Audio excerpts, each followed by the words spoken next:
আস্তে আস্তে বললে আমার জন্য ভালো হয়। তো একটু জোরে বা স্পিডে বলতে গেলে থেকে যাবে কিছু কথা।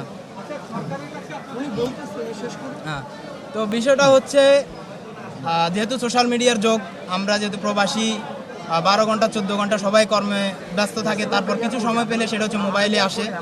তো সমস্ত ব্যস্ততার পরে যখন মোবাইলে আসি তখন আমরা দেখতে পাই গুলির শব্দ, শুনতে পাই, কোথাও দেখি রাস্তার মধ্যে রক্ত ছিটে ফোটা পড়ে আছে, কোথাও দেখি বোনদেরকে ধাক্কা মেরে ফেলে দেওয়া হচ্ছে, বোনদেরকে মারা হচ্ছে, ছাত্র ভাইদের উপর আক্রমণ করা হচ্ছে।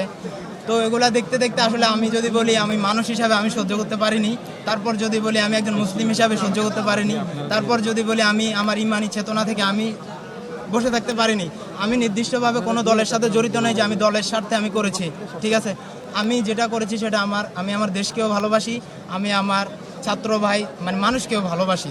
আমি মনে করি একটা দেশ উন্নতি হওয়ার জন্য দেশের জনগণকে দেশের প্রতি ভালোবাসা থাকাটা সর্বোচ্চ জরুরি।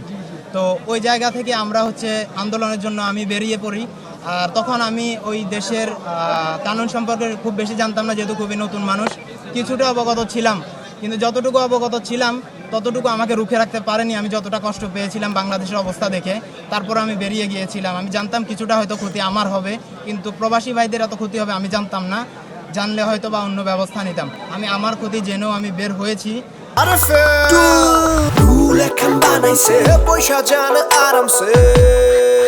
যাই হোক, যখন আমরা আন্দোলনে গিয়েছিলাম তখন দেখা গেল আমরা কিছু সংখ্যক মানুষ, আমি যতটুকু জানি ইউএইতে ফার্স্ট মনে হয় আমরাই মাঠে নেমেছিলাম, আমি যতটুকু জানি।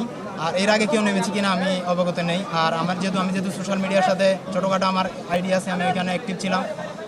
সোশ্যাল মিডিয়ার মাধ্যমে আমি আমার ফ্যান ফলোয়ারদেরকে জানিয়ে দিই যে আমরা আন্দোলন করা উচিত। এভাবে আর কতদিন আমরা সহ্য করব ছাত্র ভাই বোনদের প্রতি এভাবে অত্যাচার করা, সাধারণ মানুষদের উপর অত্যাচার করা। সবসময় চুপ করে থাকলে হয়তো বা এটা বেড়েই যাবে। তো আমাদেরকে কথা বলা উচিত। হয়তো বা যুদ্ধটা আমি দেশে এসে করতে পারিনি, যেহেতু আমি দেশে ছিলাম না, আমি অন্য দেশে থেকেই করেছি। যুদ্ধের স্বাদটাও হয়তো, যুদ্ধের গ্রানটাও হয়তো আমি যুদ্ধে অংশগ্রহণ করেছি ঠিক, যুদ্ধের গ্রানটা কিন্তু আমি সফলতার গ্রানটা আমি সাথে সাথে পাইনি। কেন পাইনি? কারণ আমি একটা আবদ্ধ ঘরে ছিলাম। আমি না শুধু আমরা ছিলাম একটা আবদ্ধ ঘরে, এমন একটা আবদ্ধ ঘরে ছিলাম যেখানে যে আমরা কোনো ধরনের কোনো নিউজ শুনতে পাইনি। যেটা বলতে নিচ্ছিলাম যে যুদ্ধ অংশগ্রহণ করেছি ঠিক, যুদ্ধের সফলতার গ্রান্টটা আমরা পাইনি। কারণ আমরা এমন একটা আবদ্ধ ঘরে ছিলাম যেখানে যে বাহিরের বাতাসটাও ঠিকভাবে আসে না। তো এই দেশের স্বাধীনতার গ্রান্টটা আমি কোথা থেকে পাবো? আপনি কিছু বলতে চাচ্ছেন?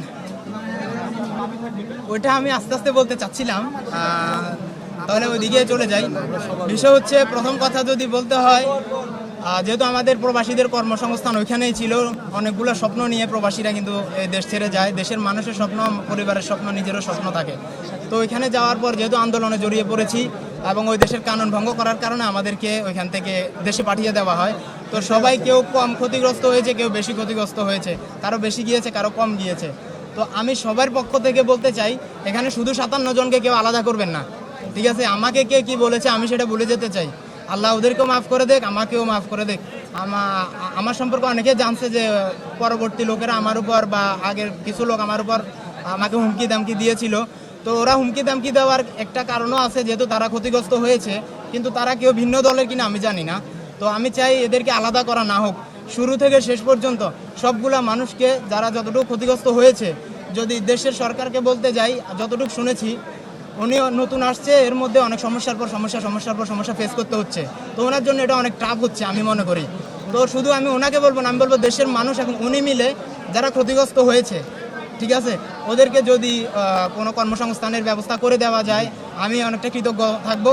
আর আমার কথা আমি বলতেছি না, কারণ আমি কোনো কিছুর আশায় আমি এই যুদ্ধে নামি নাই, কোনো কিছু আমি চাইও না। শুধু আমার জন্য দোয়া করবেন সবাই, ঠিক আছে। আমি চাই সবাই আমার জন্য দোয়া করবেন। আমাদের সাথে কি হয়েছে সেটা আমার আল্লাহ মাহবুব দেখছে, আমরা দেখছি, আমরা 57 জন এটা ফেস করছি। তো আমরা ওই ব্যাপারে আপাতত কিছু বলতে চাই না।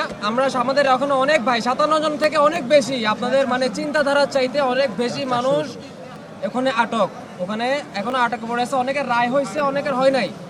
বেবিচারে রায় দেওয়া হয়েছে, পূর্বে বেবিচারে রায় দেওয়া হয়েছে, কিন্তু এখন ওনাদেরকে মুক্তির একটা ব্যবস্থা করতে হবে। যতক্ষণ না পর্যন্ত ওনারা সবাই এক একজন বাঙালি ছাড় না পাইছে, এখানে হোক বা ওইখানে হোক, ছাড় না পাইছে ততক্ষণ পর্যন্ত আমরা এখানে মানে এমন কিছু বলতে চাচ্ছি না, কিরকম অত্যাচার এগুলো কিছু বলতে চাচ্ছি না। যা হয়েছে আমরা দেশের জন্য করতে গেছি, এটা আমাদের কপালে ছিল। হ্যাঁ, আমাদের দেশের বাইরে কি শহীদ হয় নাই? তোদের কাছে কি প্রশ্ন করবেন? আমরাও শহীদ হতে পারতাম, আমাদের কাছে কি প্রশ্ন? তো মনে করবেন আমরা যুদ্ধ করছি, আমরা শাস্তি পাইছি, জালিমের কাছ থেকে শাস্তি পাইছি, এটা কিছু যায় আসে না। দেশ স্বাধীন হয়েছে, দেশ মুক্তি পাইছে, এটাই সবচাইতে বড় একটা বিষয়। এখানে আমি একটা বিষয় বলতে চাই, এখানে 57 জন করে 2টা থেকে 3টা ব্যাচ ধরা হয়েছে। প্রথম 57 জনের ব্যাচটা ধরা হয়েছে 19 তারিখে এবং রায় দেওয়া হয়েছে 21 তারিখে রবিবার। কোর্ট খুলে আমাদেরকে রায় দেওয়া হয়েছে। এর পরবর্তীতে ওই 22 তারিখ থেকে আবার লোক ধরা শুরু করছে। এর পরের ব্যাচও কিন্তু 57 জন, আবার তৃতীয় ব্যাচও হয়তো বা 57 জন। মানে এখানে ব্যাপারটা এমন হয়েছে যে আমাদের পূর্বের যে স্ট্যান্ডার্ডটা ছিল ওটা ছিল কি, আমরা বাঙালি বলতেই কোনো বিচার নেই, বাঙালি বলতেই আমাদের মধ্যে কোনো বিচার নেই, আমাদের জন্য কোনো আমাদের অভিভাবক নেই, ধরছে ধরে পাঠাই দাও, কার কি আছে না আছে তাতে কিচ্ছু যায় আসে না। তুমি কে? বাঙালি।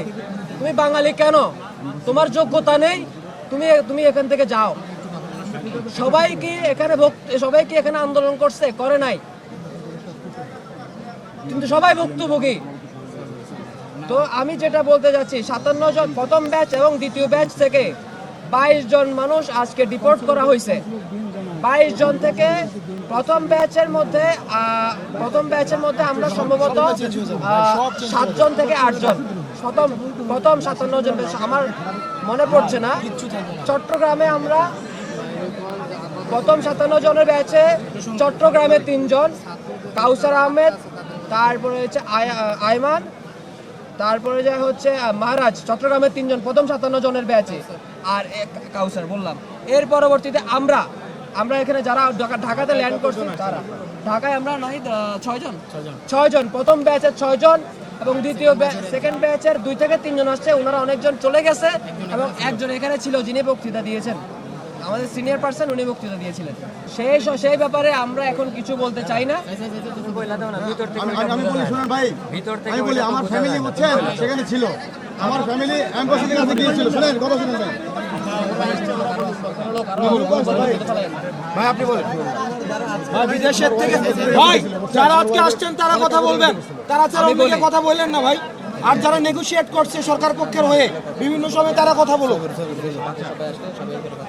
আচ্ছা আমি বলি, এখানে আমরা কি বলছি না বলছি তাতে এখন বর্তমানে আমাদের মেন উদ্দেশ্য, আমাদের যে ভাইরা এখন পর্যন্ত আটকা আছে তাদেরকে আপনারা এখানে আনার ব্যবস্থা করুন। প্রথম ব্যাচে 57 জনকে একত্রিত করে আমরা একটা প্রেস ব্রিফিং করব, সেখানে আমরা সবকিছু বলবো। ওকে ভাই, উনি একটু বলতে চান। এখনো অনেকজন আছে না, কথা বলে ফেলবেন ভাই, দেখেন